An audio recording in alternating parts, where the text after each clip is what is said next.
আসসালামু আলাইকুম বন্ধুরা, আপনারা সবাই কেমন আছেন? আশা করি সবাই ভালো আছেন। আজকে আমি রান্না করব লট্টা শুটকি। আর লট্টা শুটকি রান্না করব আমি হচ্ছে আলু, পেঁয়াজ আর রসুন দিয়ে। এই যে এখানে আমি আলু, পেঁয়াজ, রসুন কেটে নিয়েছি। আর আমি লট্টা শুটকিটা কিভাবে রান্না করব তা আমি আজকে আপনাদের কাছে শেয়ার করব। এই যে দেখুন, আমি এখানে লট্টা শুটকিটা প্রথমে কেটে সিদ্ধ করে নিতেছি।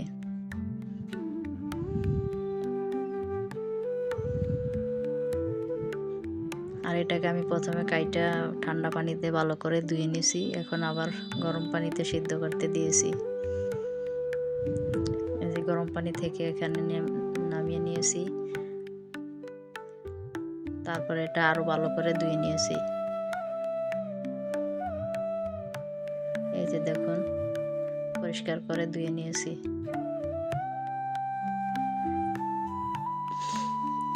আর আমি চুলাতে আগুন জ্বেলে প্রথমেই কড়াইতে তেল দিয়ে দেব।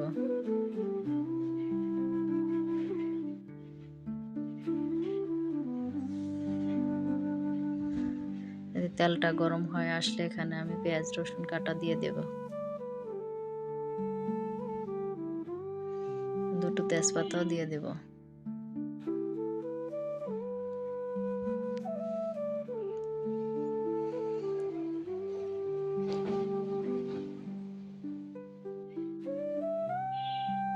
বন্ধুরা, আপনারা আমাকে ভুলে যাবেন না, আমি কিছুদিন ধরে ভিডিও দিতে পারছি না। আপনারা পাশে থাকবেন, আমার ভিডিওগুলি দেখবেন, লাইক করবেন, শেয়ার করবেন এবং কমেন্ট করবেন। আর চ্যানেলটা সাবস্ক্রাইব করে দিবেন। আপনাদের একটা সাবস্ক্রাইব আমার পরবর্তী ভিডিওর আশা জাগে। আপনারা যদি সাবস্ক্রাইব না করেন তাহলে আর ভিডিও দিতে ইচ্ছা করে না। আপনারা আমার চ্যানেলটা সাবস্ক্রাইব করবেন, আমার পাশে থাকবেন, আমাকে উৎসাহিত করবেন। এখানে পেঁয়াজ রসুনটা বাদামি হয়ে গেলে আমি প্রথমে শুটকিগুলো দিয়ে দেব।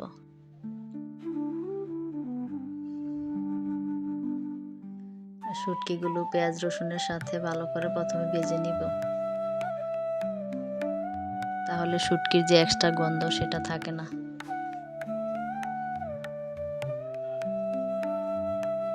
শুটকিগুলো ভাজা হয়ে গেলে এখানে আমি প্রথমে দিয়ে দিব লবণ,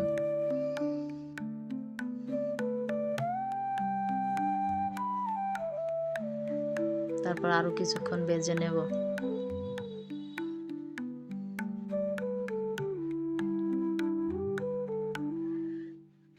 শুটকিটা আমি ভালো করে সিদ্ধ করে নিয়েছি, তাই দেখা যায় যে এখানে শুটকিটা আমার সম্পূর্ণ সিদ্ধ হয়ে গেছে এবং নাড়তে নাড়তে আবার শুটকিটা ভেঙে যাচ্ছে। শুটকির সাথে পেঁয়াজ রসুনের সাথে আমি বাকি তরকারিগুলো ভেজে নেব। আর এখানে আমি দিয়েছি একটা বেগুন, দুইটা আলু আর কিছু পেঁয়াজ রসুন।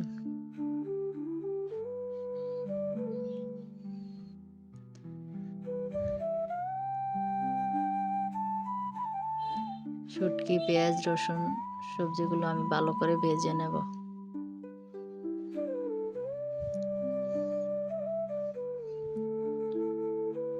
সামান্য আদা রসুন বাটাও দিয়ে দেব।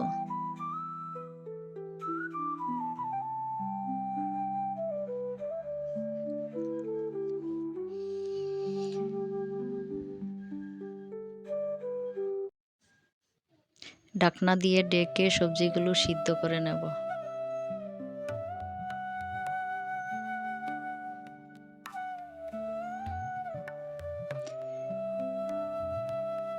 এই যে দেখুন, এখানে আমার সবজিগুলো সিদ্ধ হয়ে গেছে।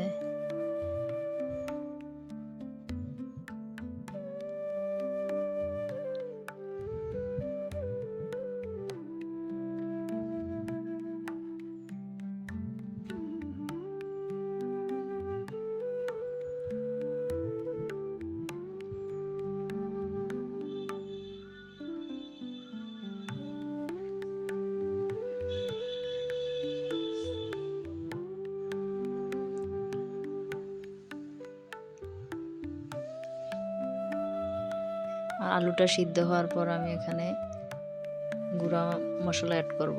প্রথমে দিয়ে দিব হলুদের গুঁড়া, মরিচের গুঁড়া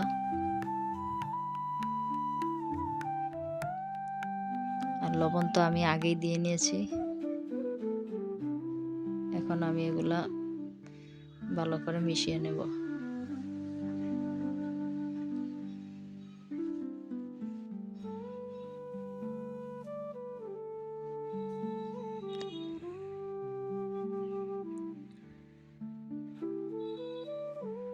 তারপর ঝোল রান্না করার জন্য কিছু পানি দিয়ে দেব।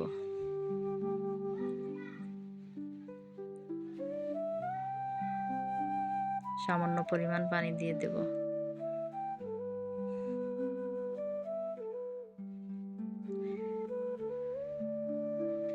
আমি আসলে শুটকির তরকারিতে বেশি একটা ঝোল রাখবো না, সামান্য হালকা নিচে নিচে মাখো মাখো ঝোল রাখবো, তাই অল্পই পানি দিলাম। যেহেতু আমার আলুটা সিদ্ধ হয়ে গেছে, আমার ওই যে তেলের মধ্যেই সিদ্ধ হয়ে গেছে, এখন আমি সামান্য পানি দিয়ে রান্না করে নেব।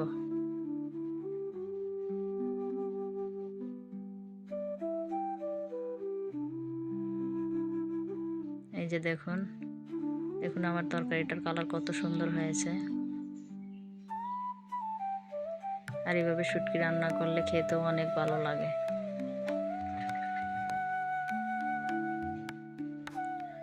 আর আলু ছাড়া শুধু পেঁয়াজ রসুন আর শুধু বেগুন দিয়েও রান্না করা যায়, বা কোনো সবজি ছাড়া শুধু পেঁয়াজ রসুন বেশি করে দিয়েও শুটকির ভুনা করলে সেটা আরও মজা লাগে খেতে।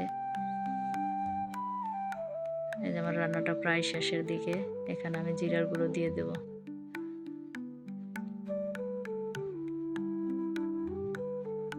শুটকির তরকারিটা আমার মাখো মাখো হয়ে গেছে। এই যে দেখুন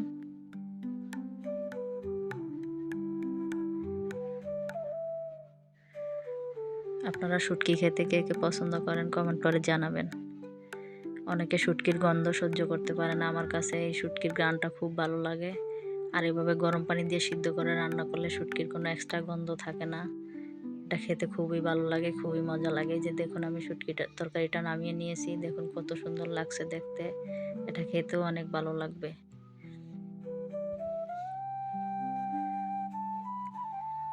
এই যে দেখুন,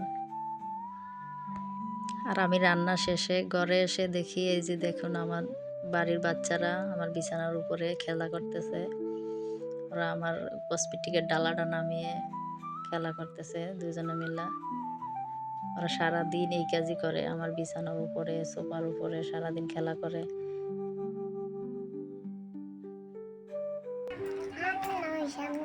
তুমি নামাও নাই? হ্যাঁ, তুমি যা বিছনা নোংরা করতেছে, এগুলা ই করবো কে, পরিষ্কার করবো কেডা? হ্যাঁ, তুমি পরিষ্কার করবা? হ্যাঁ, এই যে বিছানা নোংরা করতেছো কেন? হ্যাঁ, আমি রান্না করতে গেছি আর ওরা দেখেন আমার ডালার মধ্যে কি কসমেটিক কিছু ছিল ওগুলো নামাইয়া খেলা করতেছে। এই হচ্ছে ওদের কাণ্ড, আমাদের বাড়ির এই ছোট বাহিনীগুলোর কাণ্ড হচ্ছে এটা।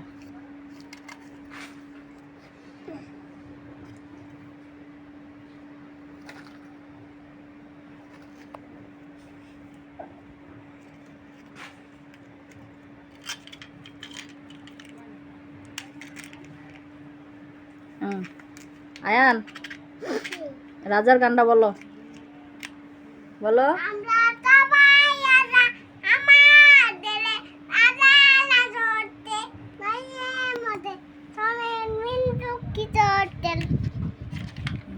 আর সে একটা বলো, আমরা সবাই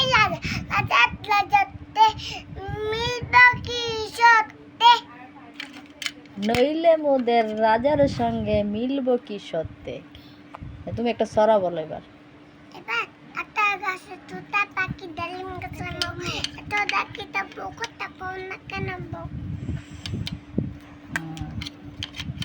আয়নার কি পারো? হ্যাঁ, তোমার ওই কথা বলি না বইটা কই, এটা পড়ো না যে এখন আর? এটা আছে এখানে, এটা কি ওটা? হ্যাঁ,